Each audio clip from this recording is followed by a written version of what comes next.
بسم اللہ الرحمن الرحیم۔ میں حسین جان اور آپ دیکھ رہے ہیں ایچ جے ٹی وی۔ آج آپ کو یہ بتانا چاہ رہے ہیں کہ جاپان نے اتنی جلدی ترقی کیسے کی اور جاپان کی ترقی کا راز ہے کیا۔ آپ لوگوں کو شاید پتہ نہیں ہوگا کہ جاپان اپنے ملک میں کسی بھی اجنبی کی صورت دیکھتا تھا تو چونک اٹھتا تھا۔ وہ اپنے ملک میں کسی بھی اجنبی اور غیر ملکی کو برداشت نہیں کرتے تھے۔ ان کا سارا فوکس اپنے آپ تک تھا۔ انہوں نے خود کو معاشرے میں دنیا میں بہت محدود کر رکھا تھا۔ اب انہوں نے دیکھا کہ دوسری دنیا دوسری دنیا کے ممالک ترقی کر رہے ہیں، لہٰذا انہوں نے یہ سوچا کہ ایسا کیا طریقہ اپنایا جائے کہ وہ بھی ترقی یافتہ ممالک کی صف میں شامل ہو جائیں۔ اس کے لیے انہوں نے سب سے پہلے جو کام کیا، انہوں نے یہ کیا کہ اپنے ملک میں یعنی کہ انہوں نے دوسرے ممالک کو ملازم رکھنا شروع کر دیا اپنے ملک میں، اور ان کے ساتھ صرف ملازم ہی نہیں رکھا بلکہ انہوں نے ان کے ساتھ کام کر کے وہ تمام کام سیکھے جو دوسرے ممالک نے سیکھ کر ترقی کی تھی۔ اب انہوں نے سب سے پہلے یہ کام کیا کہ جو شروع میں انہوں نے اپنا ٹیلی گراف، لائٹ ہاؤس اور بحری فوج کا انتظام انگریزوں کے سپرد کر دیا۔ اب یہ جب سارا کام انگریز کرتے تھے، ساتھ ساتھ جاپانی خود بھی ان کے ساتھ بیٹھتے تھے، ان کے ساتھ یہ کام سیکھتے تھے اور انہوں نے اس میں پھر بہت زیادہ مہارت حاصل کر لی۔ اب اس کے بعد انہوں نے کیا ہوا، قانونی اصلاحات، فوجی تربیت انہوں نے فرانس کے حوالے کر دی۔ یہ کام فرانس نے بڑے اچھے طریقے سے ان کو سکھایا۔ تعلیمی معاملات، ڈاک خانے کا انتظام اور زراعت کا جو جتنے بھی معاملات تھے وہ انہوں نے اہل امریکہ کے حوالے کر دیے۔ امریکہ سے سیکھا، امریکنز کو اپنے ملک میں بلایا، اچھی ہینڈسم تنخواہیں دیں اور پھر مراعات دیں۔ انہوں نے مراعات دے کر ان کو اپنے ملک میں بلایا، ان سے کام کیا اور پھر ان کو کام سکھایا۔ اب اس کے بعد آتا ہے طبی تعلیم، جو یعنی کہ ڈاکٹری جو جتنی بھی ہے، طبی تعلیم ہے، تجارتی ہیں، لوکل گورنمنٹ دستور اور فوجی افسروں کی تعلیم وغیرہ انہوں نے جرمن سے سیکھی۔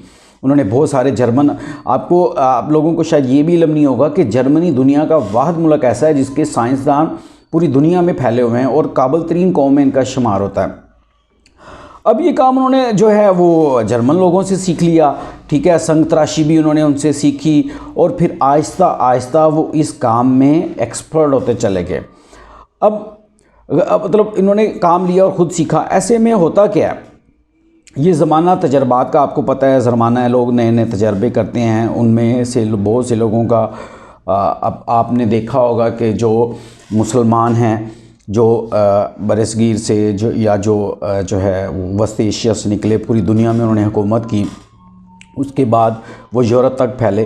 اب جب انہوں نے اپنی فتوحات کو محدود رکھا تو ان کا علم بھی محدود تھا، ان کی ترقی بھی محدود تھی، لیکن وہ جیسے ہی دوسرے ممالک میں پھیلے، انہوں نے جب دوسرے ممالک میں پھیل کے وہاں کے بہت ساری آپس میں لوگوں کے ساتھ انٹریکشن کی، پھر ان کا علم، ان کی ترقی بڑھتا شروع ہوگی۔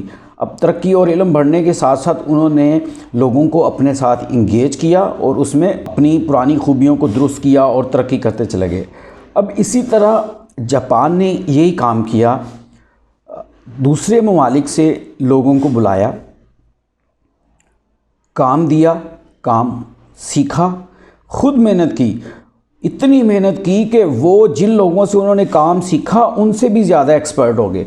اب ان سے زیادہ ایکسپرٹ ہو گئے تو آج دنیا کی بہترین معیشت میں سے جاپان بہترین معیشتوں میں شمار ہوتی ہے۔ اب سوچنے والی بات یہ ہے کہ جاپان، آپ کو پتہ ہے بم جو ہے وہ ایٹمی دھماکے یہ امریکہ کی طرف سے دوسری سیکنڈ ورلڈ وار میں وہاں پہ کیے گئے امریکہ میں اور جاپان میں، اس کے نتائج میں 2 شہر مکمل تباہ ہو گئے، لیکن اس کے باوجود انہوں نے اپنی محنت سے دوبارہ نئے سرے سے جو سیکھے ہوئے کام تھے دوبارہ امپلیمنٹ کیے اور ترقی کرتے چلے گئے۔ اب جاپان نے، آپ دیکھیں جاپان کی ٹیکنالوجی دنیا میں بیسٹ ٹیکنالوجی شمار ہوتی ہے۔ گاڑیاں وہاں پہ بن رہی، موبائل وہاں پہ بن رہے، کمپیوٹرز وہاں پہ بن رہے ہیں، اس کے ساتھ ساتھ بے شمار دوسری چیزیں ہیں وہ وہاں پہ۔ اس کو کہتے ہیں بیرونی وسائل کا استعمال کیسے کیا جائے۔ اب جاپان نے بیرونی وسائل کا استعمال کیا، زراعت سیکھی، قبائلی سسٹم ہی انہوں نے دوسروں سے سیکھا، بیٹھنا، قانون کی تعلیم، دستور سازی، لوکل گورنمنٹ تک انہوں نے لوگوں سے سیکھا اور اپنے ملک میں کامیاب طریقے سے اس کو امپلیمنٹ کیا۔ اب جب جاپان یہ کام کر سکتا ہے تو کیا دوسرے ممالک نہیں کر سکتے؟ ترقی پذیر ممالک ترقی کیوں نہیں کرتے، یا پسماندہ ممالک ترقی زیادہ کیوں نہیں کرتے؟ ایک تو ان کا فوکس ہوتا ہے امپورٹ پہ، وہ زیادہ سے زیادہ امپورٹ کرتے ہیں، امپورٹ پہ ڈپینڈ کرتے ہیں، اپنی پروڈکٹ کی پروڈکشن پہ دھیان نہیں دیتے، ایکسپورٹ کی طرف نہیں آتے۔ اب جب تک آپ اپنی ایکسپورٹ نہیں بڑھاتے، اپنے ملک کو ترقی کی طرف اگر آپ لے کے جانا چاہتے ہیں، آپ کو ایکسپورٹ بڑھانی، زیادہ سے زیادہ آپ کو اس میں جو ہے پروڈکشن بڑھانی ہوگی، لوگوں کو انگیج کرنا ہوگا، مل کے کام کرنا ہوگا، محنت کرنی ہوگی۔ پسماندہ علاقوں میں اتنی اپورچونیٹیز نہیں ہیں۔ اگر آپ ترقی، ان کا زیادہ فوکس کرپشن پہ ہوتا ہے اور مال بٹورنے میں۔ اگر ترقی پذیر اور پسماندہ ممالک ایمانداری سے اپنے ملک میں مواقع پیدا کریں تو اس میں کوئی شک نہیں کہ دوسرے ممالک سے لوگ آئیں گے اور ان سے یہ ان کو سیکھنے کا موقع ملے گا اور یہ بہتر طریقے سے کام کر کے ترقی کر سکتے ہیں۔ اب آپ دوسرے مملک سے لوگوں کو بلا لیں اور کام سیکھیں نا، اس سے بھی آپ کی ترقی ممکن نہیں ہے۔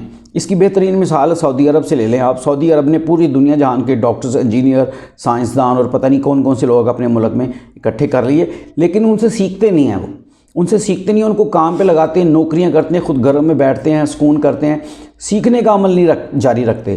تو اس لیے سعودی عرب اس لیول پہ ترقی نہیں کر سکتا جس لیول پہ اس کو کرنی چاہیے تھی۔ پوری دنیا کے جب لوگ اس نے اکٹھے کیے تو اس کو چاہیے تھا اپنے لوگوں کو بھی اس میں شامل کرتا، لوگ کام سیکھتے اور آج اس کی ترقی کی شرح کچھ اور ہوتی۔ اب پاکستان کی اگر مثال دیں، پاکستان میں ایسے مواقع نہیں ہے کہ دوسرے ممالک سے لوگ آ کے یہاں پہ کام کریں۔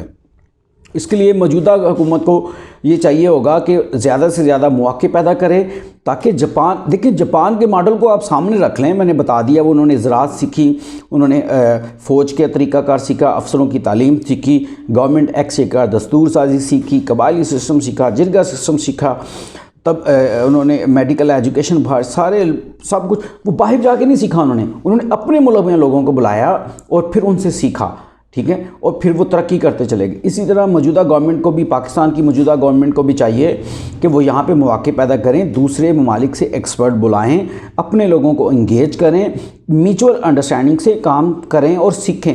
اس سے آپ کی ایکسپورٹ بڑھے گی، آپ کے ملک میں نوکریوں کی یعنی کہ نوکریاں بہت زیادہ نکل آئیں گی اور آپ کو سیکھنے کا موقع ملے گا۔ آپ کا ملک ترقی یافتہ ممالک کی سب میں بہت جلدی شامل ہو سکتا ہے۔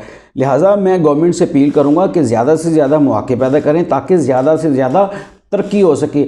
فنی تعلیم پہ سب سے زیادہ توجہ دیں۔ ہمارے ہاں فنی تعلیم پہ توجہ نہیں ہے، کلرک پیدا ہو رہے ہیں تعلیمی نظام سے، لہٰذا آپ کو جو ہے وہ آپ کو فنی تعلیم کی طرف بھی توجہ دینی ہوگی تاکہ ملک جلد از جلد ترقی کی اشارہ پر گامزن ہو سکے۔